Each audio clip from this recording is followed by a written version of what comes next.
하나님 감사합니다. 이 저녁에 또 하나님 말씀을 붙들고 우리 주님 앞에 나아갈 때에 말씀 우리에게 살아서 역사하시길 원하고 우리가 그 말씀 앞에 복종한 은혜 있게 하시옵소서. 감사를 드렸고 우리 주 예수 그리스도 이름으로 기도드렸습니다. 아멘. 자, 오늘 첫날 마지막 벌써 강의가 됐는데요. 우리가 지금 뭘 하고 있냐면 첫 시간에 훑어봤듯이 이 사도들이 집에 있든지 성전에 있든지 예수님이 그리스도라고 가르치기와 전도하기를 그치지 아니하였다. 의지를 가지고 그칠 수가 없었습니다. 그치지 아니하였다라고 되어 있습니다. 그만큼 이 복음에 사로잡혔죠. 사도들이 그리고 초대교회 성도들이 다 예수님이 하나님의 아들 그리스도라고 전했습니다. 그리고 이것이 성경의 기록의 목적이라고 분명하게 기록되어 있습니다. 사도들이 이렇게 전했고 이게 성경의 기록의 목적인데 여기에 비추어서 우리는 어느 만큼 멀리 떨어져 있는가 우리와 우리의 교회들이 한번 확인해 볼 필요가 있겠고 그래서 다시 이 복음에 쩌벅쩌벅 걸어가는 일이 일어나야 되겠습니다. 그래서 사도행전 17장에 사도 바울의 규례대로 어디에 가든지 그리스도를 정확하게 풀어내고 그리고 이 예수가 하나님의 아들 그리스도라고 전했습니다. 자, 지금 이 규례대로 우리는 그리스도를 향해서 가고 있는데 그리스도께서 이 땅에 오셔야 될 만큼 우리 문제는 심각하다라고 하는 것에 대한 감히 이르를 수는 없겠지만 그 정도의 농도를 사모하면서 주님 오시지 않으면 안 되겠구나. 그래서 인류에 대한 절망, 자신에 대한 절망 이런 부분들이 명확하게 보여져야 되고 도대체 이런 문제가 어느 정도 심각한지를 알기 위해서는 원래 우리의 상태를 비추어 봐야 된다는 것이죠. 그래서 2강에는 인간이 복받은 존재임을 설명했고 3강에는 어느 날 이 복받은 존재가 모든 것을 잃어버렸고 이렇게 비참한 지경에 이르렀다. 왜 그러냐? 그게 이제 4강입니다. 왜 이런 일이 벌어졌는가? 자, 그 원인에 관한 부분이죠. 뿌리에 관한 부분입니다. 4강을 좀 살펴보도록 하겠습니다. 예. 문제의 본질이라고 강의 제목을 적었습니다. 하나님과 단절되어서 모든 문제가 왔습니다. 아까 말씀을 드렸습니다. 하나님은 스스로 계신 유일한 분이십니다. 우리는 모두 하나님께 절대적으로 의지해야 될 그분의 피조물입니다. 예. 그래서 반드시 우리는 그분에게 의지해야 되는데 그분과의 끊어짐이 왔다는 거예요. 이제 저희가 저희 가족의 일부가 여기서 살고 있어요. 요 4층에서. 그리고 이제 저희도 이제 저희 가정도 조만간에 이사를 오는데 이제 이 교회를 이렇게 돌본다는 게 이게 큰 일이더라고요. 그러니까 엊그제는 보일러에 물이 터져가지고 갑자기 뭐 그거 수습하고 뭐 그랬는데 여러분 이게 만약에 이렇게 흘러오는 전기가 만약에 끊어졌다고 하면 굉장히 불편할 겁니다. 그리고 이제 이 수도에 따라서 관을 따라서 물이 오는데 그게 끊어졌다고 하면 참 불편할 것 같아요. 그래서 전기 하나 끊어지고 수도 하나 끊어져도 굉장히 많이 불편합니다. 우리가 이미 겪어봐서 알겠지만 사실 이것보다 더 불편한 거는 핸드폰 배터리가 끊어지면 그죠? 이게 그리고 이렇게 자동차에 기름 떨어지고 할 때 그 얼마나 마음이 조마조마합니까? 그러니까 하물며 우리에게 편리함을 주는 것과의 끊어짐도 우리가 굉장히 불편하고 힘이 드는데 하나님과의 끊어짐 이게 보통이 아니에요. 이걸 어떻게 이해할 수 있을까? 하나님이 저와 여러분들에게 정말로 은혜를 주셔야 되겠다 생각합니다. 분명히 우리의 모든 문제는 하나님과 끊어져서 왔습니다. 인간은 하나님과 함께해야 사는 존재입니다. 인간은 하나님과 연결되어 있습니다. 그래서 핸드폰을 비유를 들자면 이게 암만 좋은 새 폰이고 수백만 원짜리라고 해도 이게 배터리가 없으면 무용지물입니다. 이거 뭐 탁구를 치겠습니까? 뭘 하겠습니까? 이거 가지고 아무것도 할 수가 없어요. 근데 전원이 공급됐을 때 이거는 대단한 일을 합니다. 예. 그러니까 전원이 공급됐을 때 이걸 살아있다고 얘기하잖아요. 우리 인간도 마찬가지예요. 하나님과 커넥팅 연결되었을 때 인간은 비로소 엄청난 존재가 돼요. 만물을 대표하는 존재가 되고 세계를 살리는 존재가 되지만 끊어졌을 땐 아무것도 무용지물일 뿐만 아니라 하나님께 반하는 존재가 되는 것입니다. 인간이 하나님과 끊어졌기 때문에 고통과 결핍과 수많은 문제, 죽음에 처한 것이라고 말씀드릴 수가 있겠습니다. 그러니까 이제 제가 하도 이걸 어떻게 이해시킬까 고민하다가 그래도 저도 들은 바 말씀도 있고 이래서 여러 가지 비유를 듭니다. 뭐 물고기가 물 떠난 얘기, 나무가 뿌리 뽑힌 얘기, 상공을 날아다니는 그런 이 새들이 이렇게 날아다니지 못하고 세상에 갇힌 그런 얘기들을 통해서 원래 지음받은 것에서 분리되는 것에 대해서 얼마나 심각한지를 계속 얘기합니다. 마가복음 15장 잠시 보겠습니다. 마가복음 15장. 그러니까 제가 잠시 언급드렸던 부분이긴 하지만 다시 보겠습니다. 마가복음 15장 34절입니다. 마태복음 27장에도 있는 내용이죠. 마가복음 15장 34절에 제9시에 예수께서 크게 소리 지르시되 엘리 엘리 라마 사박다니 하시니 이를 번역하면 나의 하나님 어찌하여 나를 버리셨나이까 하는 뜻이라. 그러니까 하나님과 단절이라고 하는, 하나님과의 끊어짐이라고 하는 사실을 가장 잘 알고 계신 분이 예수님이십니다. 그 예수님이 이만큼 고통스러워 하셨다면, 이만큼 힘들어 하셨다면, 이만큼 아파하셨다면 도대체 그 끊어짐의 어떤 수준이 도대체 얼마라는 거예요. 그래서 사실 청량할 수가 없는 것 같습니다. 우리가 영원히 하나님과 끊어진다. 이 땅에서 잠시 끊어져도 그래도 이런 지경에 이르렀는데 영원히 끊어진다. 이건 말할 수가 없습니다. 우리 인생의 문제는 하나님과 끊어져서 왔습니다. 근데 하나님과 끊어짐을 우리가 이해할 수 있다. 그래도 조금이라도 그게 심각한지 이해할 수 있다. 이건 은혜입니다. 에베소 4장을 잠시 보겠습니다. 밤이 돼서 약간 추울 수 있으니 저 뒤에 문을 닫아주셔도 괜찮습니다.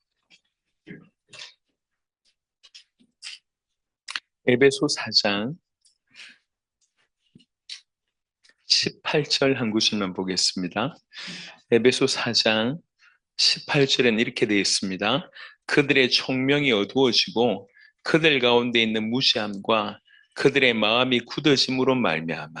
총명이 어두워지고 무지함과 그들의 마음이 굳어짐으로 말미암아 하나님의 생명에서 떠나 있도다. 하나님과 끊어졌다는 표현을 하나님의 생명에서 떠나 있도다 이렇게 되어 있습니다. 모든 문제는 하나님과 끊어졌기 때문에 왔습니다.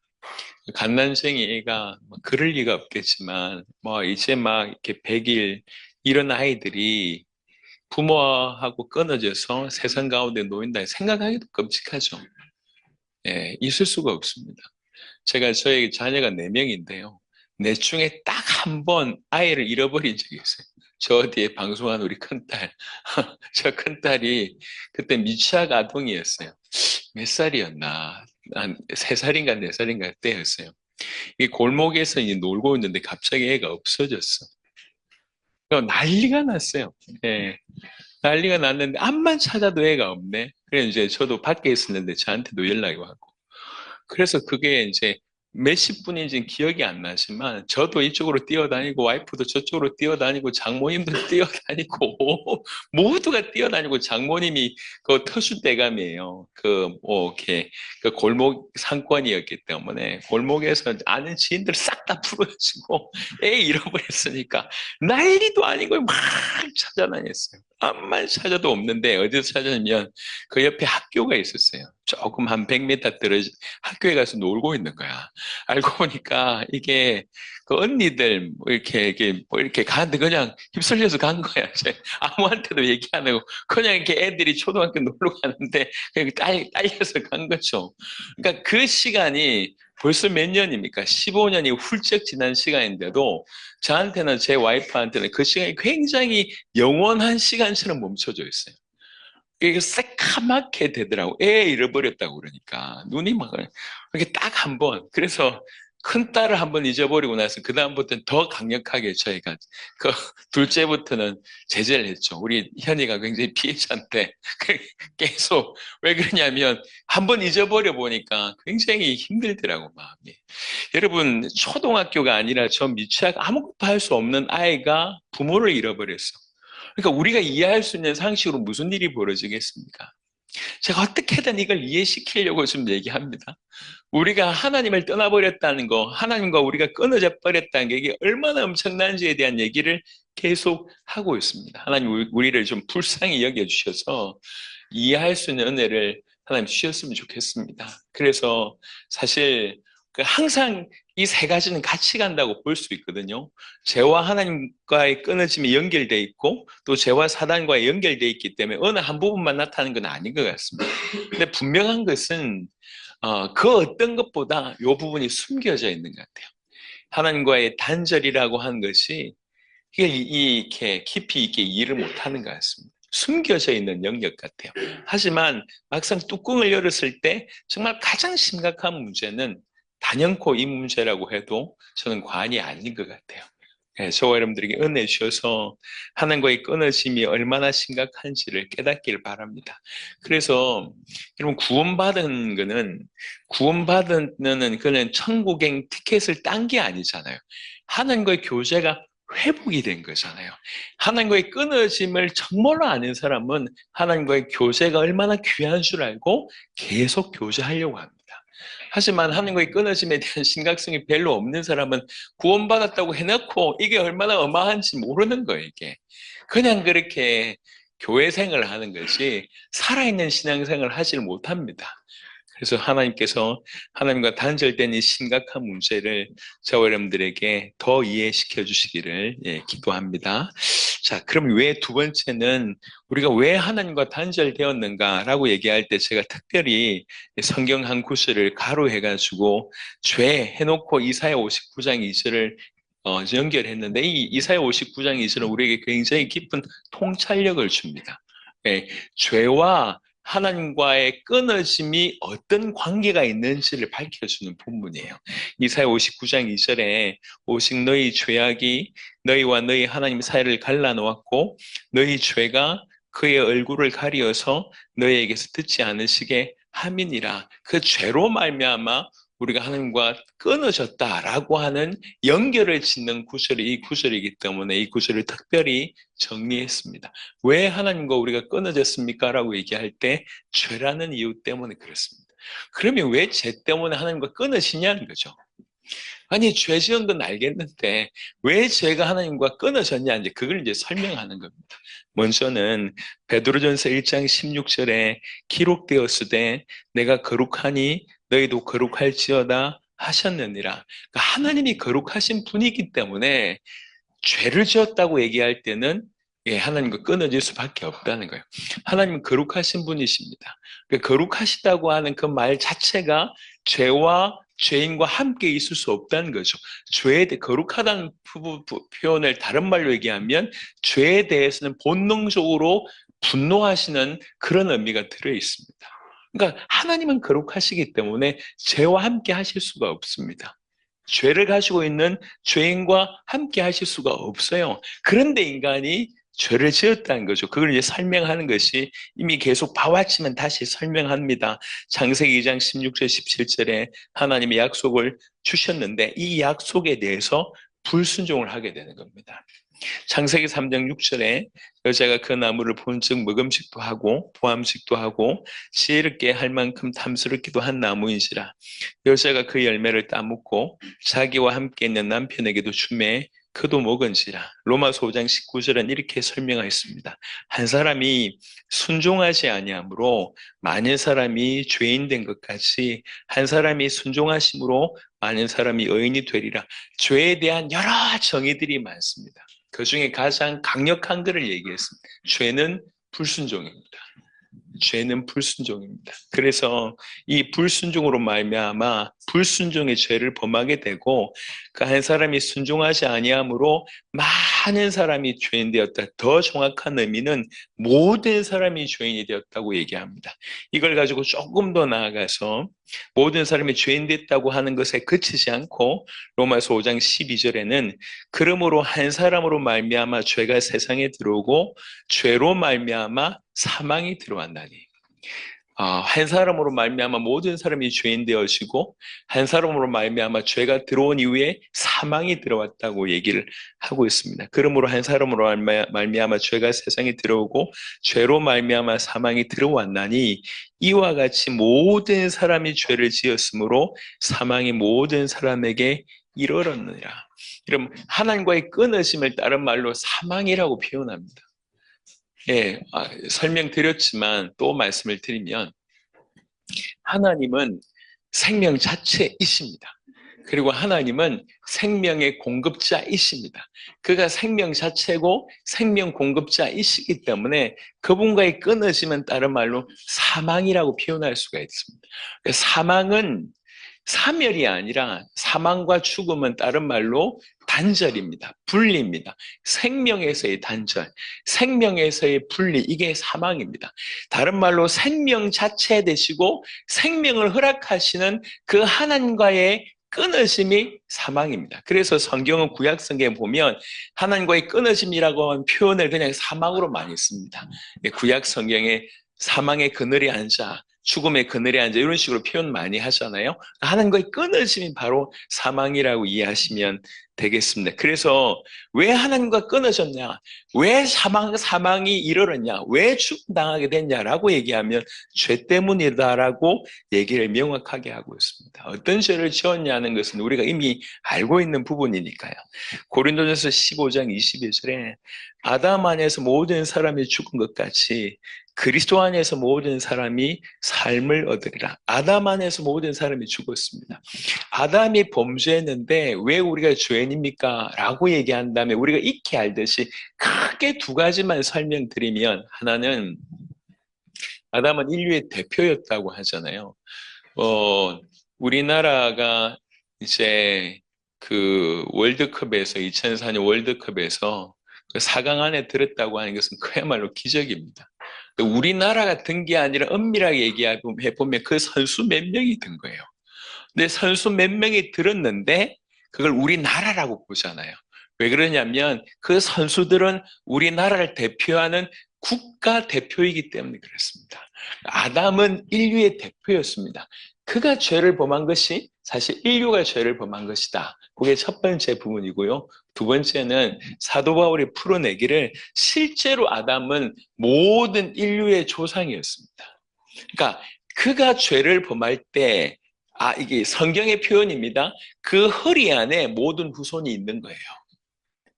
그러니까 그가 죄를 범할 때 사실은 그는 모든 인류 자체인 거죠. 그가 인류의 조상이니까. 그러니까 그의 허리 안에 모든 후손이 있는 겁니다. 그러니까 그와 같이 죄를 범한 것이라고 해석할 수 있다는 거죠. 그래서 아담 안에서 모든 사람이 죄를 범한 것입니다. 그래서 모든 사람이 그 아담 안에서 죽다고 볼 수가 있습니다. 로마서 3장 23절에 모든 사람이 죄를 범하였음에 하나님의 영광에 이르지 못하더니, 여러분 죄가 왜 심각하냐면 그 죄의 결과가 이토록 끔찍하기 때문에 그렇습니다. 그 죄가 우리로 하여금 하나님과 인간의 사이를 갈라낸다는 거예요. 이처럼 끔찍한 일이 없습니다. 여러분 사실 그 인간 관계를 이렇게 쪼개는 것도 사실 어떤 문제 때문에 인간관계가 이렇게 틀어지는 것도 굉장히 사실은 힘든 일이거든요. 뭐 오해가 됐든지 간에 갈등이 일어났든지 간에 오래 봤던 사람들 아니면 사랑하는 사람들과 이렇게 볼 수 없다고 하는 건 굉장히 아픔입니다. 굉장히. 없으면 좋겠는데 이런 일들이 사실 다반사 일어나잖아요. 하물며 그럴 진데 하나님과 인간이 끊어졌는데 자세하게 쳐다보니 왜 끊어짐이 발생하느냐? 죄 때문이라는 거예요. 그래서 죄가 그만큼 심각하다는 거죠. 이 죄가 얼마나 심각한지를 드러내는 것이 사실 그리스도 예수의 십자가입니다. 죄가 얼마나 심각하냐. 그러니까 죄가 얼마나 심각한지를 그대로 드러낸 게 십자가예요. 여러분, 십자가를 보면 우리는 몇 가지를 볼 수가 있습니다. 그러니까 하나는 뭐냐면 그 십자가 안에 당신의 사랑이 녹아져 있죠. 하나님의 사랑, 그 아들의 사랑이 녹아져 있습니다. 또 한편으로는 하나님의 공의가 녹아져 있다고 얘기하잖아요. 근데 십자가를 통해서 우리는 뭘 볼 줄 알아야 되냐면 심판을 볼 줄 알아야 됩니다. 심판. 아들인데 인류의 죄를 이렇게 뒤집어 쓰시니까 그 아들을 죄로 보시고 그 아들임에도 불구하고 심판하셨습니다. 여러분, 심판을 십자가를 통해서 심판을 볼 줄 알아야 됩니다. 우리 주님은 괜찮다 용서하시는 분이 아니십니다. 그 죄는 반드시 처리돼야 돼요. 그 죄가 처리되지 않으면 우리는 반드시 심판의 대상입니다. 그러니까 십자가를 통해서 죄가 얼마나 심각한지를 보이셨고 죄의 대가가 얼마나 심각한지를 그 십자가를 통해서 보이셨어요. 아들은 하나님을 대표하면서 우리에게 당신의 사랑을 나타내셨을 뿐만 아니라 그 아들은 인류의 죄된 모습을 여실하게 드러내셨어요. 그 죄라고 하는 것을 하나님이 어떻게 다루시는지를 보여주시는 것이 십자가입니다. 그래서 십자가는 죄가 얼마나 심각한지를 잘 드러내주는 부분입니다. 크든지 적든지 간에 원죄, 자범죄의 개념은 여러분 다 아는 내용입니다. 하지만 자그마한 죄라도 처리되지 않는 죄라고 하는 것은 그만큼 우리를 영원히 지옥으로 끌고 가고 영원히 하나님과의 관계를 단절되게 만드는 무시무시한 것이라고 하는 것을 꼭 기억하십시오. 그래서 죄가 심각한 거예요. 죄가 하나님과 우리의 관계를 끊어내는 사망에 이르게 하는 것이기 때문에 심각합니다. 그래서 사실은 감사하게 우리가 존재적인 죄인이라고 하는 죄를 지어서 죄인이 아니라 존재적인 죄인이라고 하는 것이 이해되는 거, 이게 정말 은혜인 것 같습니다. 보면 영적으로 무딘 사람은 자기 죄 없다고 계속 얘기합니다. 뭐 남들처럼 다 죄 짓는데, 제가 지금도 기억이 나는데 몇 년 전, 벌써 10년도 더 됐을 것 같아요. 너무 어처구니 없이 운전하는 친구가 있는 거예요. 젊은 친구가. 그래서 제가 내렸어요. 운전사에 내려가지고. 그래서 좀처럼 제가 운전석에서 안 내리는데 그날은 내렸어.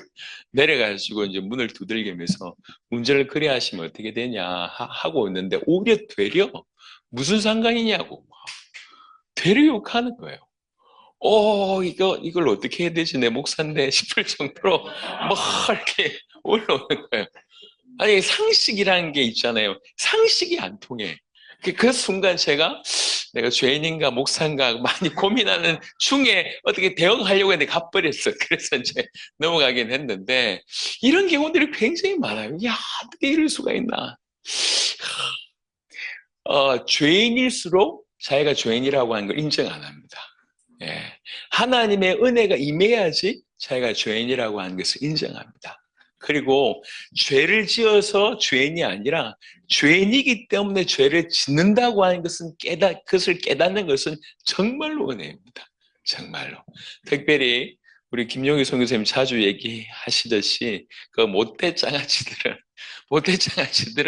이걸 잘 이렇게 인지를 안 해요. 본인이 사실은 꽤 모범적으로 잘 살아왔다고 착각하는 것 같아요. 그래서 그 밑에 흐르는 그 어떤 죄에 대해서 실체에 대해서 부딪히지 않으면 그렇게 살아요. 제가 수십 년째 신앙생활을 하고 있잖아요. 정말 사람들은 안 바뀝니다. 정말 지긋지긋하게 안 바뀝니다. 야, 어떻게 이럴 수 있을까 싶을 정도로 안 바뀌어요.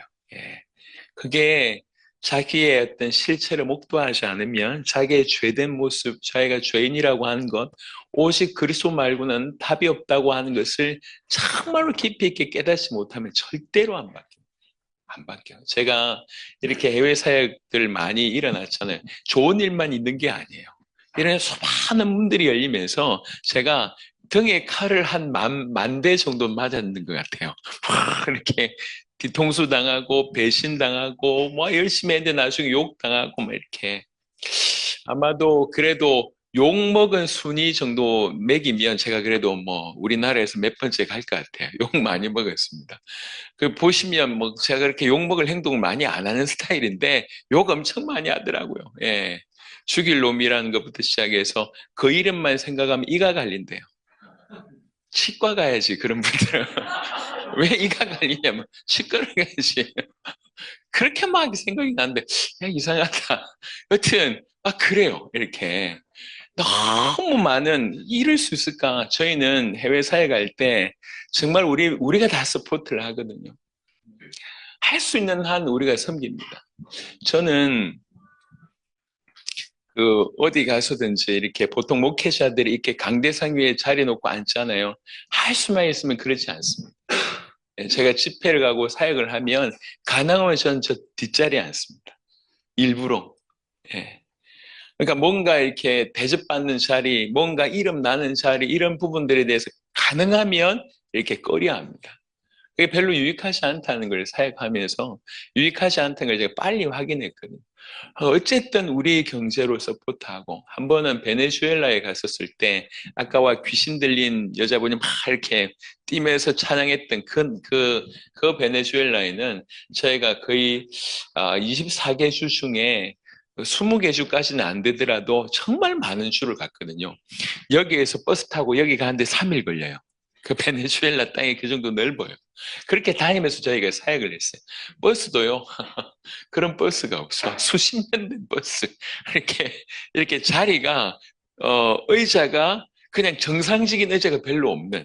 근데 더 기가 막힌 것은 밤에 한참 자는데 뭐가 기어다녀. 그 바퀴벌레가 버스 안에서 바퀴벌레들이 많이 살고 계셔요. 그런 버스를 타고 막 다니는 거예요. 이렇게 얼마나 힘들겠어요. 근데 이게 3일씩 다니는데 누울 데가 없어. 그렇게 의자 보통 이게 2개 있잖아요. 그 의자에 누워서 저는 제 아이를 그 제 배 위에 올리고 그런 식으로 사역을 제가 했었더랬습니다. 그때 저희가 그 베네수엘라 사역비 전체가 어느 정도 드냐 물어보니까 한 5천만 원 든다 그래서 저희가 5천만 원을 주고 5천만 원을 다 서포트하고 저희는 어디 잤냐면 땅바닥에서 잤어요. 이렇게 집 한 채에 같이 살았는데 어떤 분은 집 방에 자고 어떤 분은 뭐 이렇게 거실 같은 데 자고 뭐 이런 식으로.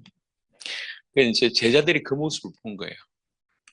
5천만 원 정도 비용이면 그때 베네수엘라에서 물가가 굉장히 낮았기 때문에 뭐 그 나라의 최고의 호텔에서 최고의 음식을 먹으면서 몇 개월을 지낼 수 있는 그 정도 재정인데 그걸 다 사역하라고 주고 우리는 땅바닥에서 자는 걸 보고 이렇게 이 제자들이 마음문을 다 연 겁니다. 같이 갔던 해외 제자들도 그렇게 사역을 해왔거든요.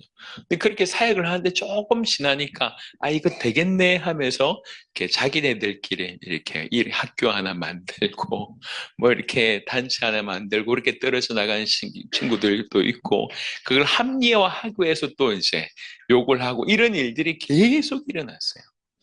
그런 일이 계속 일어납니다. 예, 그 인간의 본성이잖아요. 인간의 죄성이잖아요. 그래서 사실 그럼에도 불구하고 저는 괜찮다. 제가 쿠바에 들어갔을 때 아까 말씀드렸던 것처럼 분명히 사기였어요. 사기야. 돈을 요청을 해서 우리는 뭐 암산이 빠르잖아요. 돈을 요청을 쫙 하는데 커피 한 잔이 $1, $1래요.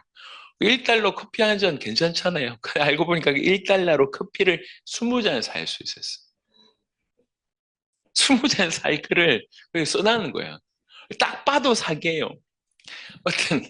어떤 우리를 그래서 도와주는 목사님이 주일날 예배를 그 교회 우리를 한참 도와줬기 때문에 그 교회 주일 예배를 드리러 갔어요.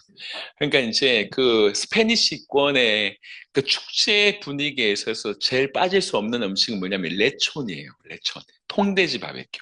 그게 필리핀만 하는 것이 아니라 중남미에도 그렇거든요. 그래서 제가 그 성도들 이렇게 통돼지 해주자 이래가지고 몇 마리나 먹을 수 있냐고 물어보니까 10마리를 먹을 수 있다는 거예요, 통돼지. 성도들이 그렇게 많이 안 모일 것 같은데 10마리, 그래서 10마리 값을 줬어요. 비교적 저렴하니까. 토요일 밤늦게까지 사역을 하고, 그 다음 주일 딱 갔는데, 통돼지를 막 한쪽에서 하고 있더라고. 근데 3마리를 하고 있어요, 3마리. 우리 10마리 값을 줬는데 3마리를 하고 있는 거야. 그냥 물어봤어. 7마리 어쨌냐? 먹었대요. 언제? 어제 먹었대. 어제 니하고 내하고 밤 10시까지 있었는데 어제 언제 먹었냐? 아, 사역자들끼리 먹었대. 너무 뻔뻔스럽게. 주여. 근데 죄송합니다. 그분이 또 이렇게 그 레촌하고 비슷하게 생기셨어. 그래서 먹었다는 거야, 이렇게. 와, 땀을 삐질삐질 흘리면서 거짓말 하니까 거짓말인 줄 알면도 불구하고 먹었다고 하니까 우리 웃으면서 고개를 끄덕여줘서 알겠다고. 잘 먹었다면서. 계속 사기당해 줬습니다. 그럼에도 불구하고 다수가 사기치더라도 그 안에 제자 있다는 거예요. 예, 계속 등에 칼 맞아도 그 안에 있다는 거예요. 그런 마음으로 지금까지 사역을 쭉 해왔습니다. 사실 이게 그럴 수밖에 없구나 하는 생각이 현장에서 가면 많이 들어요. 이게 우리가 가지고 있는 이게 복음을 받았고 구원을 받았다고 하는데도 그 안에 소매되어 있는 죄성이라고 하는 영역입니다. 여러분, 죄가 얼마나 심각합니까? 이 죄가 우리를 어디로 끌고 갑니까?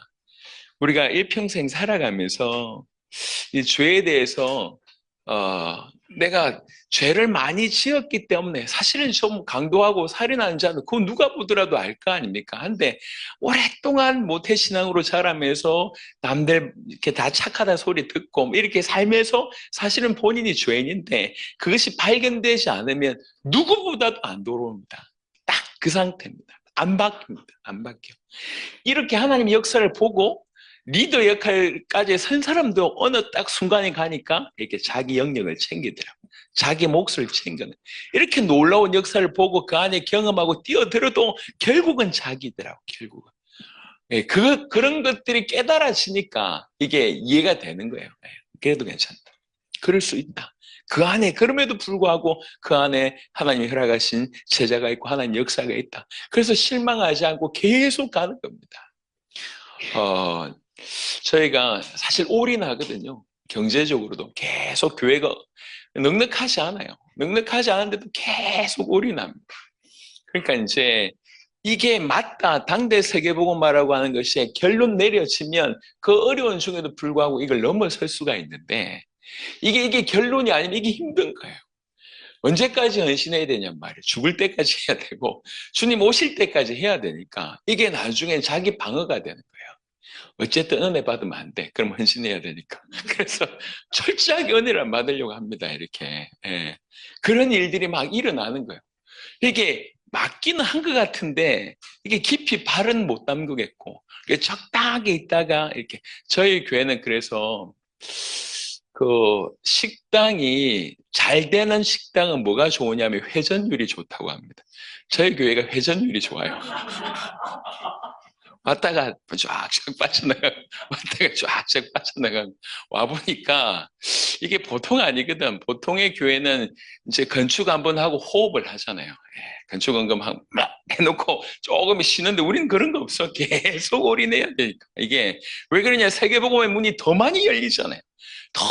그러니까 어느 하나 소홀히 하게 할 수가 없는 일들이 계속 벌어지는 거예요. 이번 2월에 아까 말씀드렸잖아요. 파키스탄 제자가 저 아프가니스탄이 도대체 어디입니까? 이란이 어디냔 말이에요. 거기 들어가지고 복음 전해가지고 제자를 뽑아내서 훈련시키고 보냈는데 계속 문이 열리는 거예요. 계속 연락이 와. 더 그런 집회를 해달라. 그럼 더 많은 제자들 데려갈게. 이렇게 문이 열리고 또 저 이라크가 어디냔 말이에요. 이라크, 이집트, 요르단, 수단 이런 제자들이 자기가 또 집회를 해달라고 하니까 이 경제가 다 들어갈 거 아니에요. 다 필요한 곳이에요. 이런 부분들은 이제 서포트 하려고 하니까 이게 사실 이게 이렇게 우리 교육자들 사례 뭐 거의 못 봤거든요. 저도 그렇고 이게 고정적으로 꾸준히 이게 거의 없습니다. 다 교육자들부터 제일 먼저 헌신하고요. 아니 우리 장로님들은 말할 것도 없이 이분 원래 사례받는 분들도 아니기 때문에 올인합니다. 올인. 근데 대표가 안 나. 왜 그러냐. 사역이 너무 커. 이렇게 올인해도 사역이 너무 커요.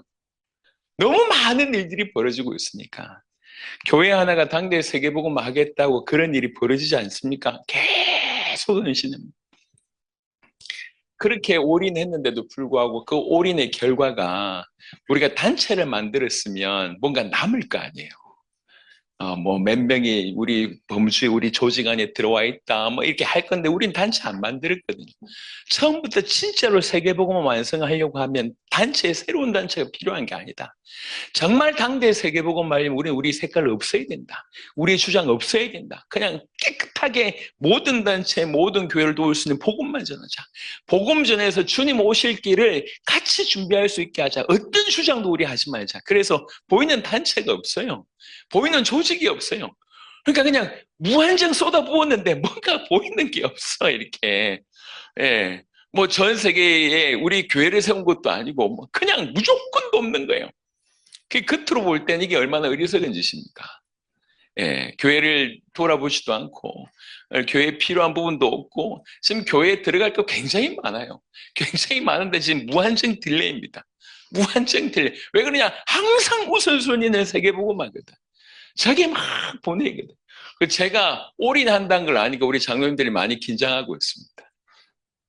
굉장히 긴장하고 있어요. 예. 교회가 없는데 또 이제 대출을 지금 받았는데 이거 또 저쪽으로 흘러 들어가지 않을까 이렇게 지금 긴장하고 있습니다.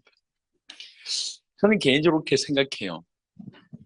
우리가 이 받은 복음 가지고 주님 오시기까지 오실 수 있는 그 길을 준비하는 것만큼 사실은 가치 있는 게 없다고 생각하고 이걸 세상 기준 가지고 이렇다 뭐 우리 교회가 숫자가 얼마나 모인다 아니면 뭐 조직이 얼마나 커졌다 우리 이렇게 조직 안에 몇 명이 들어와 있다 이렇게 뭐 어떻게 몇 명이 줄 섰다 이런 외적인 결과 사실 그게 별로 중요한 거 아니지 않습니까? 아까 보셔서 알겠지만 저는 이 복음이 지금 얼만큼 많이 전해졌는지 모르겠어요. 얼만큼 많이 확산됐는지 모르겠어요. 예, 숫자를 헤아릴 수가 없어요. 예수님이 하나님의 아들 그리스도라고 하는 이 복음이 세계에 얼마나 많은 영혼들에게 전달됐는지 우린 계수할 수가 없어요. 그냥 아까 아놀드처럼 목숨 걸는 사람들이 계속 복음을 전해요. 계속 복음을 전해요. 라이베리아의 프린스라고 하는 목사님 한 분 계십니다. 라이베리아는 이 안에 내전이 있어서 난민으로 우리나라에 왔어요. 그러니까 우리나라에서 한 달 월급 받으면 거기 가서 1년을 살아요. 여기 1년을 벌면 거기 10년을 산다고. 예. 그래서 와서 보통의 난민들은 열심히 돈 벌어요. 열심히 돈 벌다가 이 목사님이 이 복음에 부딪힌 거예요. 예수가 하나님의 아들 그리스도라고 한 복음을 우리 안에 있는 지체들을 통해서 이분이 듣게 됐어요. 이분이요, 국내에 있으면서 시간을 내서 자기와 같은 사람들한테 복음을 전해요. 난민들한테. 그리고 나중에는 아니 경기도권에 사시는 분이 저 광주에 가서 복음 전하고 이래요. 그뭐 돈이 어디 있겠냔 말이에요. 돈을 벌어서 보내주는 게 아니라 막 그렇게 막 목숨 걸고 하는 거예요. 이분이 메시지도 그냥 조용조용하게 안 전합니다. 그냥 과음이 어느 정도냐면 여자 목소리가 나올 정도로 과음을 그렇게 질러요. 예, 이거 아실 겁니다. 메시지 들어보시면. 그냥 기도도 그냥 하지 않습니다. 그냥 막 과음 지르면서 메시지 전하는데 얼마나 뜨거운지 몰라요. 그래 너무 감사해서 이분 때문에 저희가 광주까지 가서 예배드리고 했거든요. 그 난민들 중심으로. 그래서 이분을 데리고 저희 아시아권에 사역하는데 몇 군데 데려갔어요. 너무 힘있게 메시지를 전하는 거 영어가 되니까. 그러다가 라이베리아에서 연락 온 거예요. 라이베리아에서. 애가 4명인데 막내가 아프대요. 막내. 예, 그 막내가 8살이었는데 막내가 갑자기 죽었어요. 갑자기. 그러니까 사모님이 제정신이 아니게 된 거예요. 갑자기 막내를 잃었으니. 여러분 마음이 어떠하겠습니까? 저하고 이분하고 떨어져 있었어요. 그때 전화 왔는데 전화로 펑펑 우는 거예요. 라이베리아의 프린스 목사님. 우리도 너무 정신이 없어서 그때 제 막내가 그 무렵 그 나이 또래였거든요. 예. 그러니까 마음에 이게 그냥으로 여겨지지 않는 거죠. 그래가지고 한참 울다가 그 아내를 돌봐야 되겠다고 얘기해서 라이베리아로 가신다 그래서 보내드렸어요. 이렇게 조금 교회가 이렇게 부조금 해가지고 보내드렸어요. 갔는데 사모님을 위로하러 갔는데 일주일이 안 돼서 사진이 올라와요. 그럼 뭐냐? 전두환의 사진이 올라온 거예요. 집회 사진이 올라온 거예요. 지금 아내가 지금 제정신이 아니라서 보냈는데 아내 잠시 보고 라이베리아 복음 전한 거예요. 그 내전이 심한 나라라서 다 피폐합니다. 내전이 심하다 보니까 가족 중에 죽거나 어떻게 되거나 이런 사람들이 성폭력을 당했거나 성폭력 가해자거나 어떤 가족 중에 전쟁에 피해 안 입은 사람들이 거의 없는 거예요. 그러다 보니까 그런 어떤 뭐 전쟁은 아니지만 가족의 아이를 보내고 나서 이 어려움이 남일 같지 않은 거 가서 바로 보고 전했어요. 1년이 지났을까, 2년이 지났을까 또 연락이 왔어요. 그 사이에 계속 사역 영상만 보내고 사진만 보내고 또 연락이 왔는데 갑자기 첫째가 20살인가 하는 첫째가 지금 아프다고 병원에 가고 있는데 차 안에 있는 사진을 이렇게 지금도 기억이 나요. 이렇게 등에 이렇게 기대가지고 이렇게 눈을 감고 있더라고. 첫째가 남자애인데 그래 기도해달라고 옆에 사모님이 계시고 그걸 사진 찍어서 보냈어. 이건 또 무슨 일인가 하고 있는데 첫째도 하나님 데려가셨어. 막내 잃고 첫째 잃은 거예요. 그러니까 우리 성도들이 그 얘기를 듣고 다 마음이 무너졌어요. 그래서 또 그 자리에서 이렇게 마음에 있는 분들 다 이렇게 부셔 모아가지고 또 보냈어요. 어느 정도 조금 더 여유 있게 보냈어요. 조금 있다가 또 연락이 왔는데 그거 가지고 교회를 지은 거예요. 그거 가지고 그러면서 사역을 하는 거예요. 목숨 걸고. 이런 제자들이 일어났습니다. 몇 명에게 복음 전했는지 전 모르겠어요. 전 세계에 얼만큼 많이 복음이 전달되는지 모르겠어요. 표는 안 납니다. 우리 조직이 없으니까, 뭐 세력을 만들지 않았으니까 표는 전혀 안 납니다. 하지만 얼마나 많은 사람들에게 이 복음을 전해줬는지 지금도 제가 기억이 나요. 한 번은 쿠바에 갔는데 이런 사람이 있을까? 장애인이에요. 장애인인데 눈이 안 보이고 몸이 반신불수예요. 이렇게 걸어 다닐 수가 없는 사람이에요. 그러니까 오로지 뭐 할 수 있냐? 들을 수 있고 말할 수 있는 사람. 이분에게 복음이 전달되어진 거예요. 이분이 복음을 받았는데 이 복음 받은 자들이 동일하게 우리 주님 오실 길을 준비해야 되는데 이게 들어간 거예요. 이 사람이 어떻게 하면 복음 전할 수 있을까? 그래서 마치 이 집이 길거리에 있는 집이에요. 보통 쿠바는 뭐가 있냐면 이게 약간 테라스 비슷한 게 있어요. 문 열고 들어가기 좀 약간 오르막이 있고 그런 테라스가 있고 이제 안에 들어간. 사람이 항상 테라스에 나와서 복음의 내용 카세트 테이프 넣어가지고 늘 틀어놓는 거예요. 그래서 눈 감고 기다리고 있는 거죠. 메시지 틀어놓고 계속.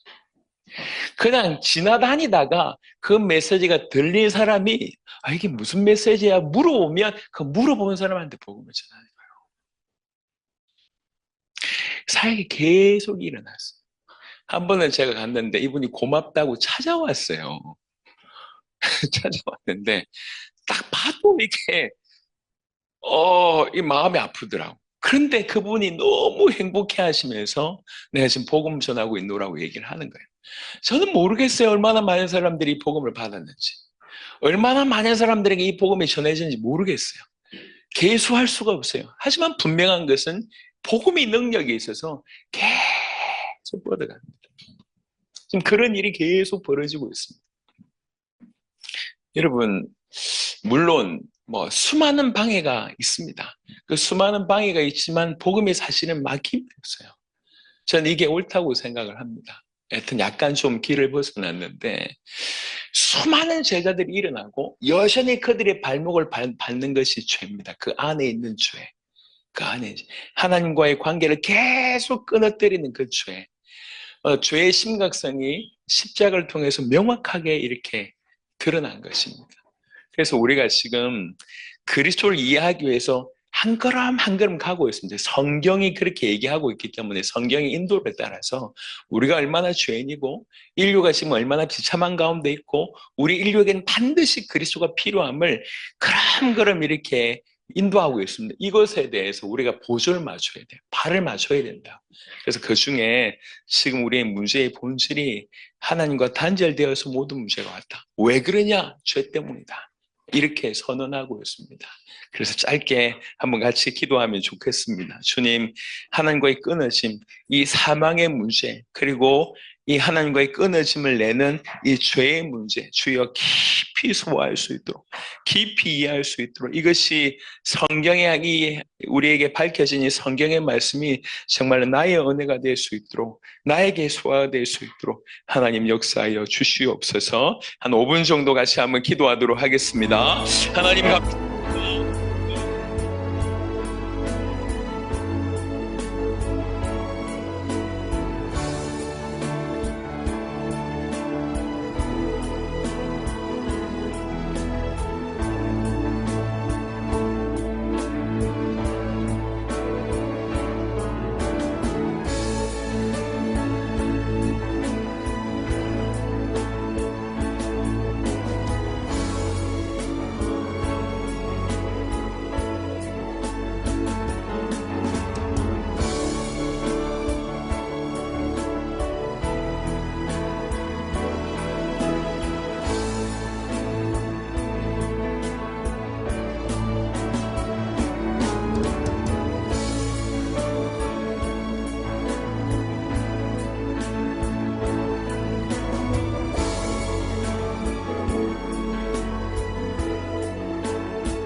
죄로 말미암아 하나님과 끊어져 있는 이 부분에 대해서 우리 눈을 여시며 우리 가슴을 뜨겁게 하시고 인류의 실상 또 우리의 문제를 밝게 할 수 있도록 하나님 역사하여 주옵소서. 감사를 드렸고 살아계신 우리 주 예수 그리스도 이름으로 기도드렸습니다. 아멘. 제가 다니기는 한 3, 40개국 정도를 다닌 것 같아요. 100여 개국, 40개 나라 좀 이상 되는 것 같은데, 제가 계속 이 얘기를 했거든요. 여러분, 그리스도라고 하는 것이 머리에 들어있는 지식이 아니라 자기에게 답이 될 때 반드시 선행해야 될 것은 자기가 죄인이라고 하는 것의 깊은 절망, 하나님과 끊어져 있다고 하는 것에 대해서, 그리고 사단에게 사로잡혀 있는데 절대로 빠져나올 수 없다. 나에게는 구원의 길이 그리스도밖에 없다라고 하는, 그리스도가 깨달아지기 위해서는 이게 선행되어져야 되고 이 선지식이 필요한데, 참으로 놀랍게 암만 강조해도 이게 자기 것이 안 되는 걸 봅니다. 그래서 제가 계시라는 말을 그래서 이해하기 시작했어요. 아, 이건 하나님이 알려주셔야 되는구나. 복음은 정말로 하나님이 알게 하셔야 되는구나. 예. 이렇게 이거 공부하는데 그냥 정독하면 몇 시간이면 정독할 수 있잖아요. 지식의 습득은 어렵지 않게 습득됩니다. 하지만 이게 자기 것이 되는 거, 말씀이 내 마음에 와서 내 영혼을 즐겁게 하기까지는 이건 우리 영역이 아닌 것 같아요. 그래서 은혜를 구해야 되는 것 같습니다. 제가 지금까지 그래도 멈추지 않고 예수님이 하나님의 아들 그리스도이심의 복음을 거의 30년 가까이 전해왔습니다. 예. 누군가가 어떻게 그럴 수 있냐 이렇게 물어보시고 지겹지도 않냐 이렇게 물어보시던데 저는 반대거든요. 저는 더 모르겠어요. 제가 이런 얘기 자주 합니다. 30년 전보다 더 모르겠어요. 30년 전보다 30년 전에 저와 비교했을 때 저는 분명히 그때보다 복음을 더 잘 알고 더 잘 누리고 더 많이 전했고 더 잘 전하고 깊이를 따지자고 하면 훨씬 숙성되어 있는데 저는 30년 전보다 지금 더 갈급합니다. 왜 그러냐면 더 가까이 가보니까 이분이 얼마나 큰지를 더 알겠는 거예요. 가까이 가보니까 멀리 있을 때는 그다지 커 보이지 않았는데 가보니까 이 그리스도가 얼마나 큰지를 30년 전보다 더 알겠는 거예요. 그래서 예전에는 좀 안다고 생각했는데 가까이 가보니까 이분이 너무 커요. 거기에 비해서 내가 알고 있는 거, 내가 경험한 거, 내가 눈뜬 건 너무 모르겠는 거예요. 이게. 그래서 더 답답해요. 왜 사도 바울이 시종일관 그리스도에 그렇게 목숨을 걸었는가는 제 조금 이해가 됩니다. 만물이 그로 말미암고 그를 위하여라고 사도 바울이 그리스도를 그렇게 표현했어요.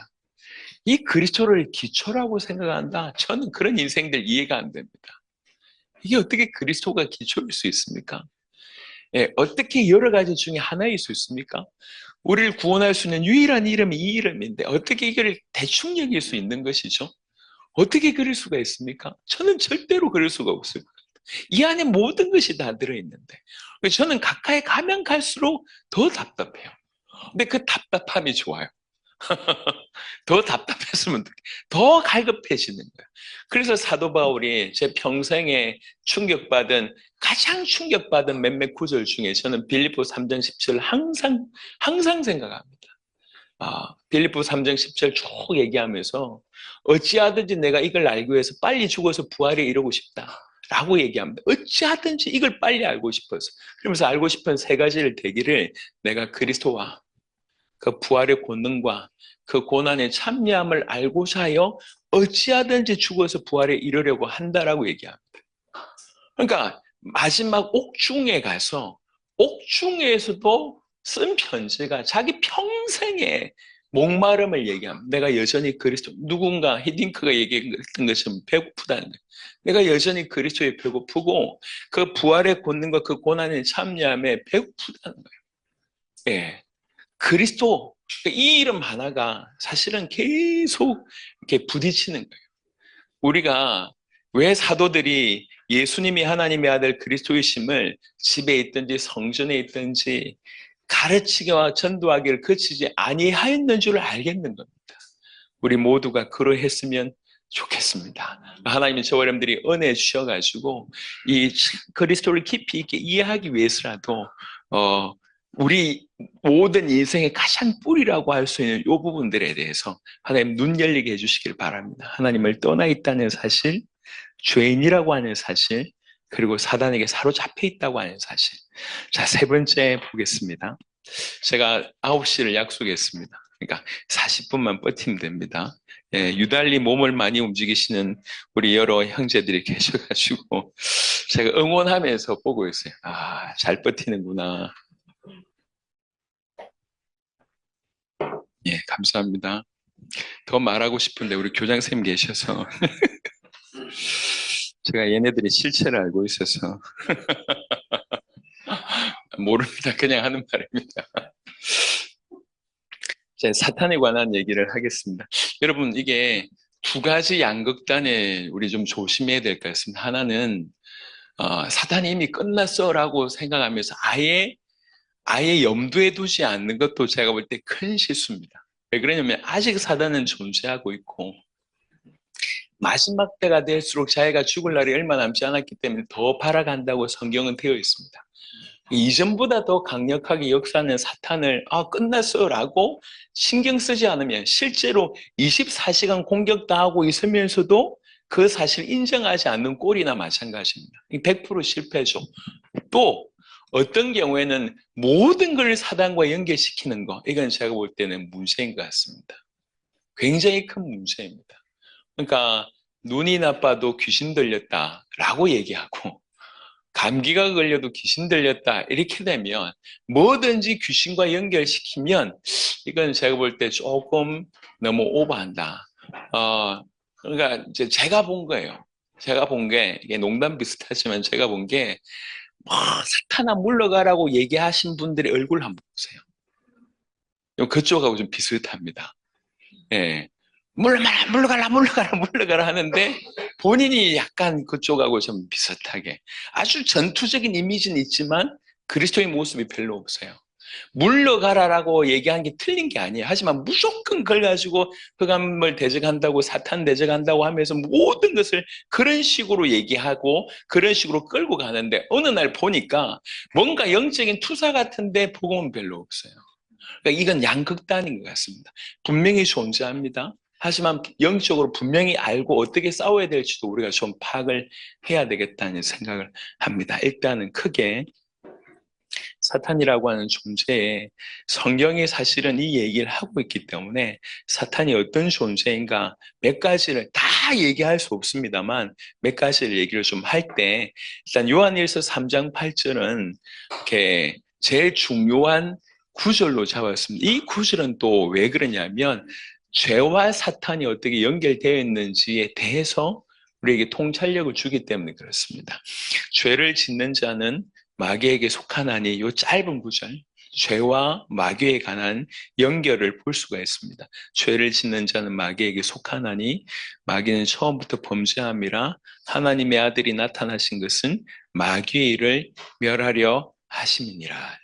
이 사탄은 강한 자입니다. 이사야 14장 12절부터 15절에 너와 아침의 아들 계명성이 어찌 그리 하늘에서 떨어졌으며 너 열국을 엎은 자의 어찌 그리 땅에 찍혔는고 네가 네 마음에 이르기를 내가 하늘에 올라 하나님의 뭇별 위에 내 자리를 높이리라. 내가 북극 지폐의 산 위에 앉으리라. 가장 높은 구름에 올라가 지극히 높은 이와 같아지리라 하는도다.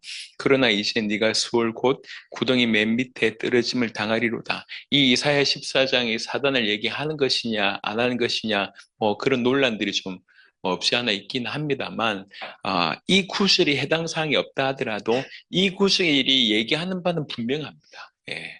분명합니다. 사단이 어느 정도 교만했는지에 대한 얘기, 감히 하나님과 비기려고 했던 얘기, 그리고 결국 전쟁에서 실패하고 땅에 떨어진 얘기는 성경이 얘기하고 있는 바니까요. 그래서 감히 지극히 높은 이와 같아지리라고 할 정도로 강한 자였다. 이렇게 볼 수가 있겠고 계시록 12장에 큰 용이 내쫓기니 옛뱀 곧 마귀라고도 하고 사탄이라고도 하며 온 천하를 꿰는 자라 그가 땅으로 내쫓기니 그의 사자들도 그와 함께 내쫓기니라. 창세기 3장에 그 뱀이 사단이 맞습니까? 라고 하는 것에 답을 줍니다. 옛뱀 곧 마귀라고도 하고 사탄이라고도 하며 라고 분명히 선언되어 있습니다. 그리고 이 사탄이 하는 일이 뭐냐면 온 천하를 꿰는 자라고 얘기하고 있습니다. 얼마나 강한 자, 얼마나 능력 있는 자라고 얘기할 때에 온 천하를 깰 수 있는 그런 능력이 있다는 겁니다. 에베소 2장 2절에 그때 너희는 그 가운데 생하여 이 세상 풍조를 따르고 공중의 권세 잡은 자를 따랐으니 곧 지금 불순종의 아들들 가운데 역사하는 영이라. 지금 불순종의 아들, 불신자들 가운데 역사하고 있고요. 공중의 권세 잡은 자라고 표현하고 있습니다. 예, 사단은 실제로 이런 능력과 권세를 가지고 있는 아주 강한 자입니다. 절대로 우리가 이겨낼 수가 없습니다. 구약 성경에 계속 우리 인간의 실상을 얘기하면서 구약과 신약 전체 얘기하기를, 창세기 3장부터 쭉 얘기하기를 우리는 에베소 2장 1절에 죽은 자였고, 요한복음 8장 44절에 사단의 자녀였고, 그리고 로마서 3장 23절에 죄인이라고 계속 얘기하고 있습니다. 이 세 가지 얘기를 계속 하고 있는데, 이 세 가지의 특징이 뭐냐면 죄인이고 사단의 자녀고 죽어 있는데, 이 세 가지의 공통적인 특징은 우리 스스로 해결할 수 없다는 거예요. 눈에 보이지 않은데 우리 스스로 해결할 수가 없다. 근데 우리 스스로 해결할 수 없는 이 문제가 모든 문제의 출발이라는 겁니다. 그 얘기를 하고 있습니다. 해결할 수 없고 밝힐 수도 없는데 이게 출발이에요. 최근에 제가 어제 용우장로 통해서 들었는데, 요즘에 그 코로나보다 더 많은 사람이 이렇게 죽음을 당하고 있다고 합니다. 요즘에 장례식장에 자리가 없대요. 예, 요즘에 도는 독감이 그 정도로 무섭다네요. 지금 탄핵 정국이다 보니까 이것 때문에 이 뉴스가 거의 뭐 이렇게 강력하게 나타나지 않는데 지금 그런 상황이래요. 굉장히 지금 이렇게 그런 일이 지금 많이 벌어지고 있다고 하더라고요. 그렇게 해서 참 상황이 이렇구나. 사망당했다. 이게 이 보통 얘기가 아니거든요. 공중의 권세 잡은 자라고 얘기할 때, 불순종의 아들들 가운데 역사하는 영이라고 얘기할 때, 이게 이제 실제 상황입니다. 이게 강한 자인데, 이렇게 강한 자인데 강할 뿐만 아니라 악한 자라고 되어 있습니다. 강력하게만 한 것이 아니라 악한 자래요. 요한복음 8장 44절에 너희는 너희 아비 마귀에게서 났으니 너희 아비의 욕심대로 너희도 행하고자 하느니라. 그는 처음부터 살인한 자요 진리가 그 속에 없으므로 진리에 서지 못하고 거짓을 말할 때마다 제 것으로 말하나니 이는 그가 거짓말쟁이요 거짓의 아비가 되었습니다. 예수님이 직접 하신 말씀입니다. 누구에 대해서요? 사단 마귀에 대해서 이렇게 정확하게 하신 말씀입니다. 거짓말장이고 살인자라고 얘기했습니다. 요한일서 5장 19절에 또 아는 것은 우리는 하나님께 속하고 온 세상은 악한 자 안에 처한 것이며, 아까 연이어서 얘기하자면 이게 드러나지 않지만, 아까 그 세 가지 문제가 드러나지 않지만 가장 원인이지 않습니까? 이 코로나 전국을 얘기해서 이제 얘기를 좀 드리면, 요즘에 사망자들이 이렇게 많은 이유가 결국 바이러스 때문이잖아요.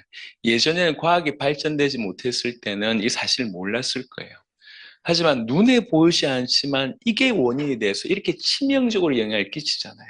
네. 지금 우리가 알아듣고 있듯이 마찬가지로 이 바이러스하고 비교 안 될 그런 중요한 부분들이 우리가 사단의 자녀고 우리가 죄인이고 하나님과 끊어져 있다는 것입니다. 이것 때문에 모든 문제가 오는 것이에요. 우리가 기독교인들은 조금 쉽게 얘기하자면 답을 줄 수 있는 사람이어야 된다고 생각합니다. 적어도 하나님이 천지를 창조하시고 그 창조하신 것에 끝이 있잖아요. 하나님이 시종을 주관하고 계시지 않습니까? 그리고 그 하나님이 하나님의 사람에게 이걸 계시해 주시잖아요. 하나님이 어떤 분이고 영적인 사실이 뭐며 이 세상이 뭔지를 하나님이 당신의 말씀 통해서 계시해 주시잖아요. 교회 밖에, 하나님 밖에 있는 사람들이 모릅니다. 시작도 모르고 끝도 몰라요. 모른다니까. 계시받은 우리가 알려줘야 돼요. 그래서 우리는 인생의 문제가 뭔지 답이 뭔지를 알려주는, 답을 주는 사람이 우리입니다. 근데 우리가 정확한 답을 알지 못한다고 하면 답을 줄 수가 없어요. 우리가 오히려 세상에 돈이 답인 것처럼 돈 잘 버는 사람 막 끌려다니고 있는 시기인 돼가지고 답을 줄 수가 없어요. 암만 대단하더라도 저들은 답이 없습니다. 답은 성경에 있습니다. 하나님을 떠나 있고 죄인이고 사단의 자녀이기 때문에 모든 문제가 왔습니다. 그들이 그 속에서 건진받는 것이 구원입니다. 건져낼 수 있는 유일한 길이 성경은 그리스도밖에 없다고 얘기하고, 누가 그리스도인지를 성경이 밝히 말하기를 예수님만이 그리스도라고 성경이 얘기하고 있다는 거예요. 그 답을 줄 수 있는 것이 저와 여러분입니다. 자, 사단 얘기를 계속하면 이 사단은 강한 자고 악한 자입니다. 그러니까 강한 자하고 악한 자하고는 약간 다릅니다. 강한데 악해요. 강하지 않으면서도 악한 놈이 있고 강하지만 악하지 않는 사람이 있어요. 하지만 강한데 악한 놈이라. 그런데 조금 더 나아가서 세상 임금이라고 얘기합니다. 요한복음 12장 31절에 이제 이 세상에 대한 심판이 이르렀으니 이 세상 임금이 쫓겨나리라. 요한복음 16장 11절에 심판에 대하여라 하면 이 세상 임금이 심판을 받았습니다. 고린도후서 4장 4절에 그 중에 이 세상의 신이 믿지 아니하는 자들의 마음을 혼미하게 하여 그리스도의 영광의 복음의 광채가 비치지 못하게 함이니 그리스도는 하나님의 형상이니라. 세상 임금, 세상 신이라고 하는 표현을 사용하셨습니다. 예, 그 말은 무슨 말이냐면 붙들고 있다는 거예요. 이게 여전히. 그러니까 아주 강력하고 아주 악하면서 권세를 가지고 있다는 겁니다. 예, 이 권세가 예수 이름으로 깨어졌고 그 다음에 예수 이름을 소유한 자에게는 이 권세가 무용지물이지만 여전히 이 사단의 세력국에 속해 있는 자들에게는 여전히 이 권세가 유효합니다. 예, 강력하고 악하고 권세를 가지고 있습니다. 그리고 그 사단이 대적한다는 거죠. 요한복음 10장 10절에 우리가 알고 있는 말씀이지만 조금 더 깊이 묵상해 보면 이건 엄청난 얘기입니다. 도둑이 오는 것은 도둑질하고 죽이고 멸망시키라는 것뿐이요 내가 온 것은 양으로 생명을 얻게 하고 더 풍성히 얻게 하려는 것이라. 예수님이 얘기하시니 도둑은 사단을 얘기합니다. 그 사단은 자비가 없습니다. 적당하게 봐주는 거 없어요. 그 도둑은 도둑질하고 죽이고 멸망시킵니다. 우리 한 인생을 완전히 멸망시킵니다. 조요 얘기할 때마다 제가 언급하는 건데 사단은 장난이란 걸 하지 않습니다. 장난하지 않습니다. 사단은 목숨 걸고 공격합니다. 여러분 그냥 아주 심플하게만 얘기를 해도 우리가 구원받은 자잖아요. 구원받은 자이지만 구원받은 자가 자기가 구원받았는지에 대한 확신이 있기도 하지만 의심이 될 때가 있잖아요. 내가 구원받았을까?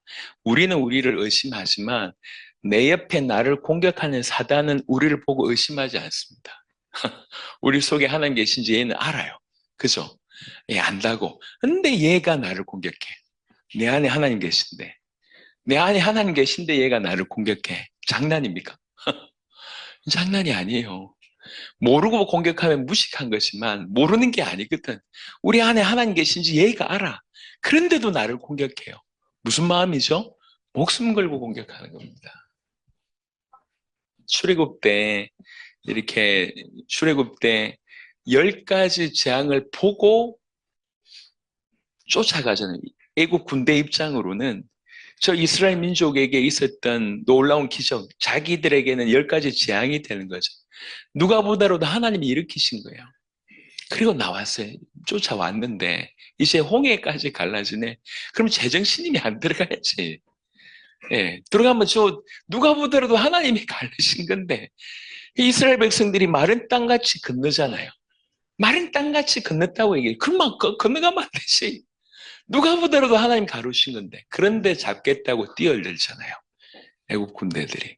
그래서 다 수장되지 않습니까? 수장되지 않습니까? 무슨 얘기입니까? 이게 사단의 모습이에요. 목숨 걸고 잡아 죽이겠다고 오는 겁니다. 그래서 베드로전서에는 우는 사자처럼 삼킬자를 찾는다고 얘기했지 않습니까? 여러분 사단은 장난하지 않습니다. 장난 없어요. 또 자비도 없어요. 자비 없습니다. 그냥 끝까지 도둑질하고 죽이고 멸망시킨다. 예수님의 설명입니다. 예. 여러분 사단이 이렇게 우리를 공격한다. 예. 이 공격에 대해서 우리가 그래도 알아야 될 거 아닙니까? 알아야지 이길 수 있는 거 아닙니까? 에베소 6장에 마귀의 관계를 능히 대적하기 위하여 하나님의 전신갑주를 입으라. 이 구절도 보면 왜 하나님의 전신갑주를 입으라고 합니까? 이유가 너무 명확합니다. 마귀의 관계를 대적하기 위해서 입으래요. 그래서 마귀와의 전쟁은 뭐냐면 전신갑주를 취하는 게 마귀와의 전쟁입니다. 마귀가 공격하는 가장 강력한 무기는 뭡니까? 관계입니다. 악한 속임수예요. 그러니까 사단과의 전쟁에서 최고의 승리는 뭐냐면 안 속는 겁니다. 속지 않는 거예요. 전신갑주를 입게 되면 속지 않는다는 거예요. 악한 관계를 대적하기 위하여 하나님의 전신갑주를 입으라고 얘기합니다. 그래서 하나님의 전신갑주를 쭉 얘기하잖아요. 우리의 씨름은 혈과 육을 상대하는 것이 아니요 통치자들과 권사들과 이 어둠의 세상 주관들과 하늘에 있는 악의 영들을 상대합니다. 여러분, 제가 예전에도 끄끄면서 늘 생각했어요. 나가라 들어가라 할 때 나가는가? 이런 생각. 나갔다가 사단이 나갔다가 다시 들어오는데 결박을 받을지어다. 그러면 분명히 결박당했는데 조금 있다 또 풀려 나와가지고 막 돌아다니고 그럼 또 과연 결박당하는가? 나가라 들어가라 결박해라 말아 이런 얘기를 계속 하는데 우리만 지금 말로 하고 있는 거 아닌가? 쟤네들은 우리를 보고 너무 웃고 있는 거 아닌가 생각을 할 때가 있어요. 나가라 들어가다 필요하고 뭐 이렇게 없어질지어다 떠나갈지어다 다 필요한데 성경대로 얘기하자면 마귀의 관계를 능히 대적하기 위하여 하나님의 전신갑주를 입어라. 이게 가장 큰 싸움이라는 거예요. 이게 가장 큰 싸움입니다. 나가라 들어가라 또 이게 가장 큰 싸움이에요. 그러므로 하나님의 전신갑주를 취하라. 이는 악한 날에 너희가 능히 대적하고 모든 일을 행한 위에 서기 위함이라고 되어 있습니다. 고린도후서 11장 14절에 이것은 이상한 일이 아니니라 사탄도 자기를 광명의 천사로 가장하느니. 여러분 이제 이건 평생 염두를 해두셔야 됩니다. 여러분을 속이는 가장 사단이 공격하는 가장 여러분이 가장 가까이 있는 사람입니다. 가족들, 친구들. 야, 니네 경계해야 돼, 서로. 이렇게. 조심해, 서로. 가족들, 자녀들, 가장 사랑하는 사람들이 그 속에 광명한 천사로 들어옵니다. 좋은 의도를 가지고 본인도 어떻게, 여러분 사실 우리나라에서 이렇게 교회들 중에 장로교회는요, 목회자와 장로님들이 계시잖아요. 굉장히 많이 싸움이 있습니다. 특별히 저희처럼 개척한 목사가 계속 하는 경우에는 그런 일이 없는데, 그 다음 후임 목사가 왔을 때는 이미 교회 자리 잡고 있는 장로님 파와 이게 다툼이 되는 게, 이게 일상이에요. 여러분 모르시겠지만 그렇습니다. 아시지만 모른 척 하시는 것 같은데, 그렇습니다. 일상입니다. 근데 다들 교회를 위한대요. 다들 교회를 위한대요. 교회를 위해서 싸운대요, 목사와. 교회를 위해서 싸운대요, 장로님들과. 이게 말이 맞습니까? 이게 희한하죠. 광명의 천사가 이상하게 내 정신이 와가지고 싹 사라져서 이상하게 자기와 무관한 무슨 말을 이게 아니라니까. 그 마음까지 다 이용하면서 교회를 위한다는 둥, 무엇을 위한다는 둥 하면서 보면, 복음이 없어요. 그런 미묘한 일이 벌어진다고요. 광명한 천사로 가장한다고 얘기합니다. 베드로전서 5장 7절 8절 너희 염려를 다 주께 맡기라. 이는 그가 너희를 돌보심이라. 근신하라 깨어라. 너희 대적 마귀가 우는 사자같이 두루다니며 삼킬 자를 찾나니. 사단은 강한 존재이고 악한 존재이고 권세를 가지고 있는데 그 모든 것들을 이용해서 대적을 합니다. 특별히 우리를 대적합니다. 제가 농담 비슷하게 이런 얘기를 합니다. 지금 지구상 인구가 70억이면 그냥 수학적으로 얘기하자면 지금까지 살다 간 사람도 70억이라고 얘기할 수 있습니다. 그 70억 노아 방주 이후에 그 70억의 인구 중에 천국에 몇 명 갔을까요? 10% 갔을까요? 저 10%못 갔다고 생각하거든요. 5% 갔을까요? 그건 잘 모르겠어요. 5% 갔을까? 그러면 70억 인구 중에 확실한 것은 60억 인구는 지옥 갔다는 얘기거든요. 그 말은 무슨 말이냐면 사단이 60억 인구하고 어린아이 말로 맞짱 떠서 이긴 거예요. 그래 보낸 거죠. 자, 60억을 상대한 그 노하우를 가지고 우리를 상대합니다. 예, 우리 MBTI부터 시작해서 우리 성향 싹 다 알고 있습니다. 우리의 단점, 우리의 부족함 싹 다 알고 있어요. 제가 쿠바에 가서 맨 마지막에는 잡혀 들어갔어요. 잡혀 들어가서 어, 아놀드 목사님의 살해 협박을 하고 저는 추방에 얘기해서 결국 저는 이제 그 이후로는 쿠바를 못 들어가는 그런 상황이 됐습니다. 다시 한번 그거 무시하고 쿠바에 들어갔다가 공항에서 그대로 잡혀가지고 저하고 저 큰딸하고 그대로 잡혀서 미국행 비행기를 바로 비행기까지 태워다 주더라고요. 비행기까지, 자리까지 딱 앉히더라고. 그러면서 성모나고 인수인계를 한 거야. 우리는 죄인인 채로 미국행 비행기를 타서 미국 내리자마자 조사관에 들어가서 조사를 했어요. 너 어떻게 추방당했냐 이래가지고. 그때 제가 영어를 잘 못하고 우리 딸이 해가지고 겨우 좀 풀려났는데 그때 이후로도 지금까지 쿠바를 못 들어가고 있습니다. 근데 그때 놀란 게 뭐였냐면 제가 그때 당시 쿠바를 8번인가 들어갔거든요. 우리를 신문할 때에 이만큼 쌓여 있었어요, 종이가. 처음부터 끝까지를 알고 있더라고요. 우리가 언제 들어왔고, 들어와서 뭐 했는지, 누굴 만났는지, 누가 그때 그 자리에 있었는지. 그러면 사람을 조사해도 탈탈 털어요. 쫙 있습니다. 하나님이 우리를 신문하시면 말할 것도 없고 60억 이상을 지옥 보내는 사단이 우리를 이제 맞짱 뜨는 겁니다.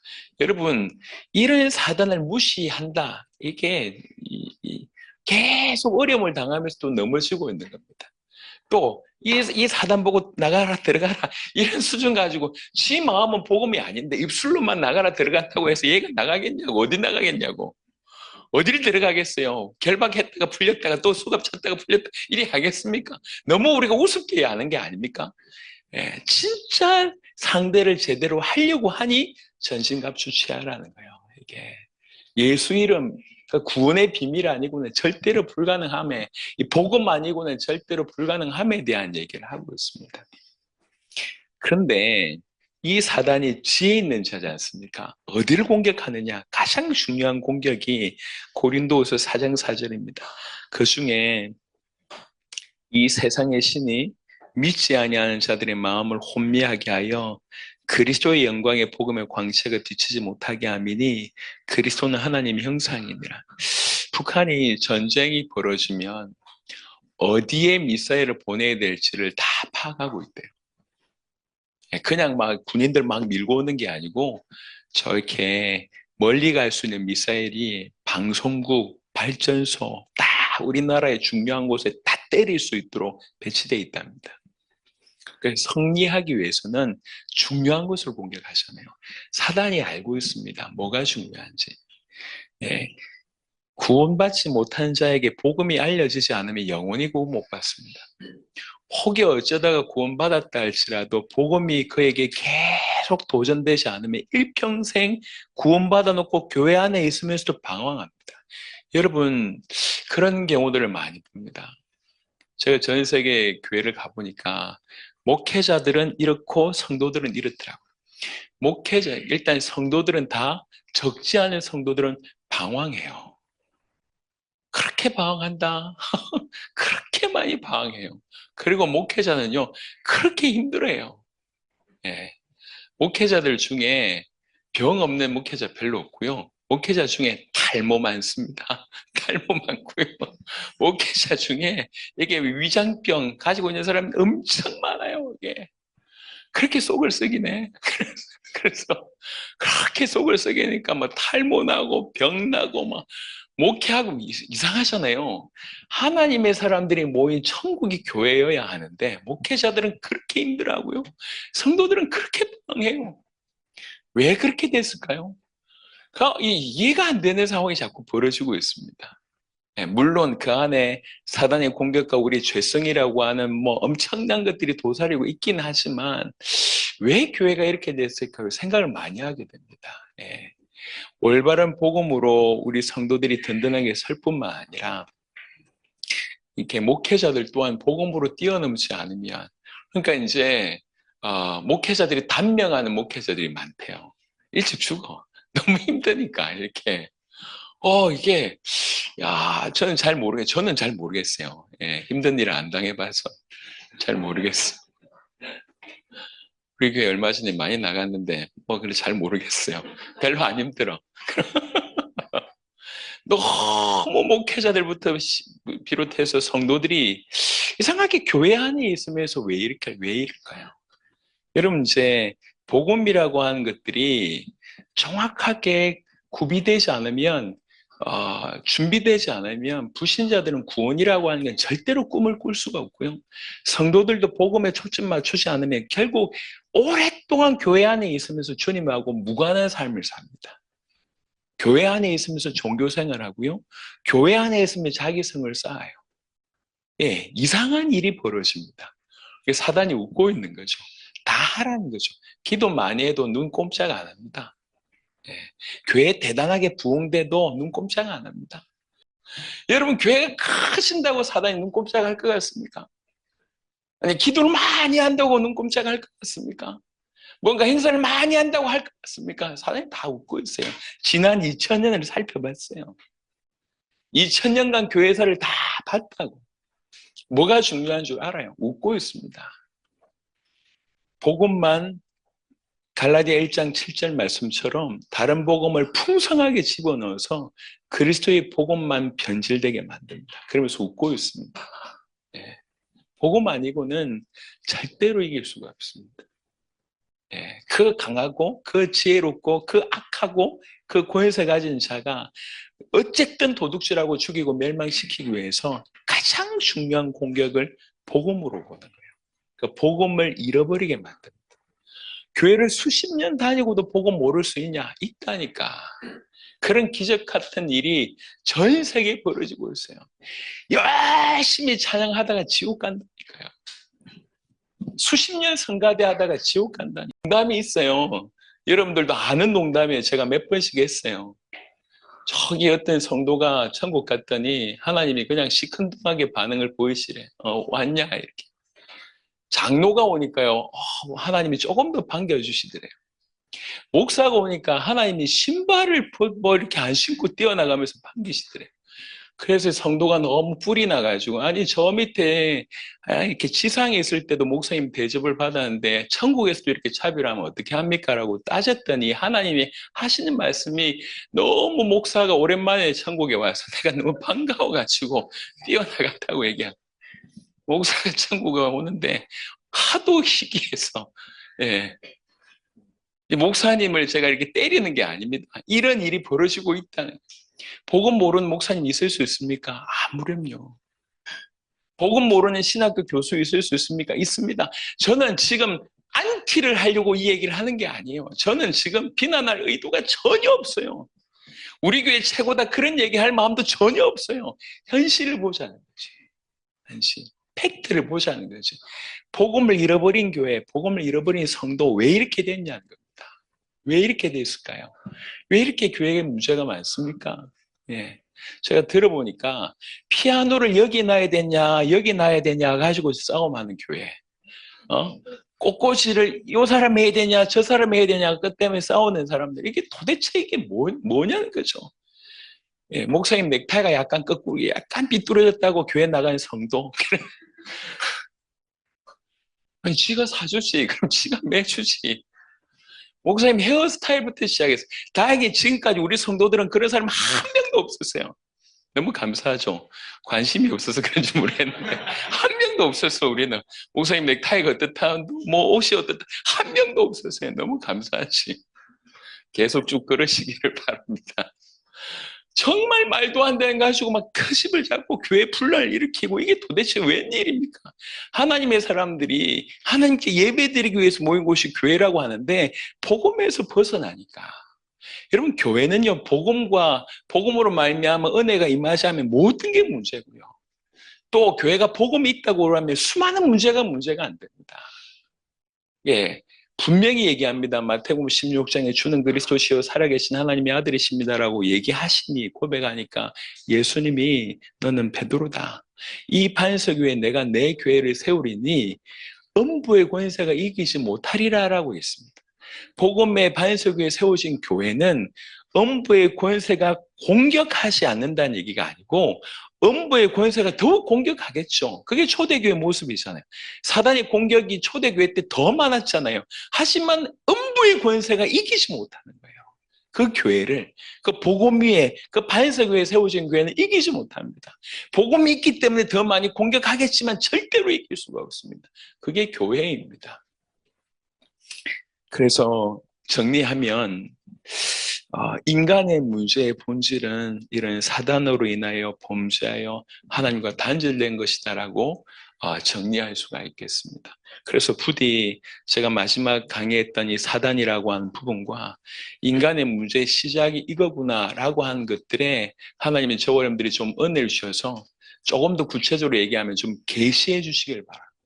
이게 내 문제구나. 여러분, 문제 앞에 서야 돼요. 정신과의 문제들이나 다 정신적인 질병들은 다 가지고 있거든요. 크나 작으나 다 가지고 있대요. 그럼 정신과 의사한테 가면 뭐 얘기하죠? 전부 과거 얘기합니다. 부모한테 받은 상처부터 시작해 전부 이걸 끄집어냅니다. 그게 이 사람을 움직이고 있다고 판단하는 거예요. 이렇게 얘기를 하는 거예요. 그게 틀린 얘기가 아니에요. 하지만 여기까지입니다. 여기까지. 과거의 상처가 요거를 얘기하고 있습니다. 하지만 성경을 보니까 이게 배경이 아니라 그 밑에 배경이 있다고 얘기하는 거예요. 이게 하나님께서 저와 여러분들에게 계시해 주셔서 내 문제가 남편 문제가 아니구나. 돈 없는 게 내 문제가 아니구나. 과거에 죄 때문에 그런 문제가 아니고 우리 이제 내 남매가 있는데 우리 큰딸, 작은딸, 큰아들, 작은아들이 있어요. 우리 둘째 현이가 지 누나하고 2살 차이예요. 예. 우리 현이의 인생 최고의 문제는 누나 문제였어요. 난 깜짝 놀랐어요. 네 인생 최고의 문제가 뭐냐라고 어릴 때죠. 지금 너무 사이가 좋습니다. 내 문제, 내 인생 최고의 문제, 누나 문제. 정확하게 써놨더라고요. 누나 문제. 이렇게 써놨어요. 지금은 둘도 없이 너무 잘 지내는데, 그때는 인생 최고의 문제가 누나 문제였어요. 여러분, 우리 인생 문제, 누나 문제 아닙니다. 사람 문제 아니라니까, 우리 인생 문제가. 우리 인생 문제는 여러분, 각각 전부 다 이것 때문에 저것 때문에라고 자기들이 가지고 있죠. 저 또한 그랬습니다. 저 또한. 내 인생의 문제는 가난 문제다, 부모 문제다, 엄마 없는 문제다, 뭐 아빠 문제다, 이 문제다, 저 문제다 다 얘기했지만 그건 그냥 여러 현상 중에 하나입니다. 내가 내 문제를 볼 때 내 문제는 죄 문제구나. 내 문제는 하나님 떠나 죽어 있는 것이 내 문제구나. 내 문제는 사단에게 잡혀 있는 게 내 문제구나. 이것 때문에 내 모든 문제가 왔구나. 내 문제의 시작이 여기구나 라고 결론이 내리면 거기서 우리는 오직 그리스도라고 하는 답을 붙잡을 수밖에 없습니다. 우리는 여기까지 가게 되길 바랍니다. 그래서 오늘 마지막 시간에는 이 인간의 문제의 본질이 우리의 문제임을 하나님 깨닫게 해달라고, 그래서 이 문제가 우리 손에 들려져서 오직 그리스도를 주님 오시는 날까지 붙잡고 추구하는 우리가 될 수 있도록 하나님 역사해달라고 우리 간절히 마지막으로 한 번 더 기도하도록 하겠습니다.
주시옵소서. 정말 깊이 대면하게 하시옵소서. 우리 인생의 문제가 그냥 세상의 문제, 관계의 문제, 결핍의 문제, 고통의 문제, 어떤 한 사건의 문제가 아님을 알게 하여 주옵소서.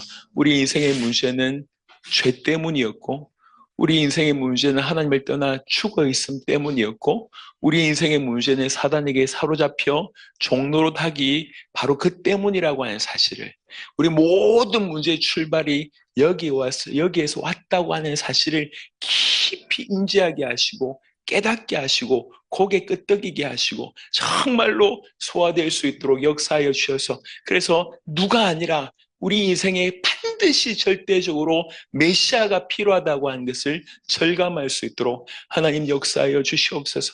오직 메시아, 오직 그리스도, 우리를 건질 참된 구원자가 누가 아니라 바로 나에게 절대적으로 필요하고 우리 인류에게 필요하다고 하는 깊은 결론을 오늘 이 밤에 내릴 수 있도록 하나님 역사하여 주시옵소서. 감사를 드리고 살아계신 우리 주 예수 그리스도 이름으로 기도드렸습니다. 아멘.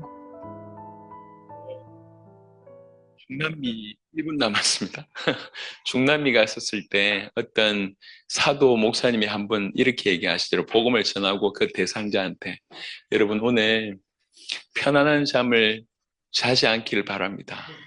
불편하기를 바랍니다. 이 복음 때문에 불편한 밤을 보내시길 바랍니다. 이렇게 얘기하시더라고요. 양심이 찔려서. 예, 그런 은혜가 있었으면 좋겠어요. 숙면을 취하되 조금 불편하게 좀 숙면을 취하시면 좋겠습니다.